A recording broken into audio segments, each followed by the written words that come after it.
તાજ હોટલની બહાર footpath road ને રોડની સામે ફૂટપાથ પર એક હોકર એટલે લારીવાળા તેની નાની 3 વર્ષની દીકરી લારીમાં બેઠેલી, એને પગમાં 3 બુલેટ વાગેલી.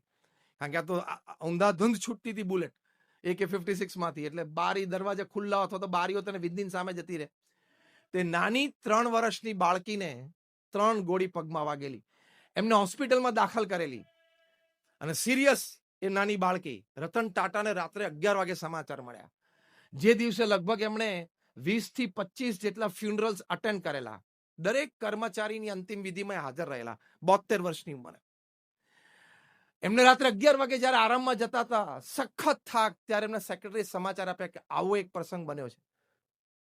રતન ટાટાએ તરત જ રીચેન્જ એટલે કપડા ચેન્જ કર્યા કે let's go to the hospital.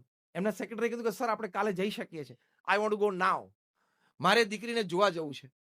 ત્યાં જઈને એમને ડોક્ટર સાથે ચર્ચા કરી. ડોક્ટરે કીધું કે 50-50% ચાન્સીસ છે બચવાના, કારણ કે એજ બહુ નાની છે, 3 જ વર્ષનું આ બાળક છે અને 3 ગોળીઓ પગમાં વાગી છે. અમે ગોળી તો કાઢી છે પણ ઇન્જરી અને બ્લડ લોસ જબરજસ્ત છે.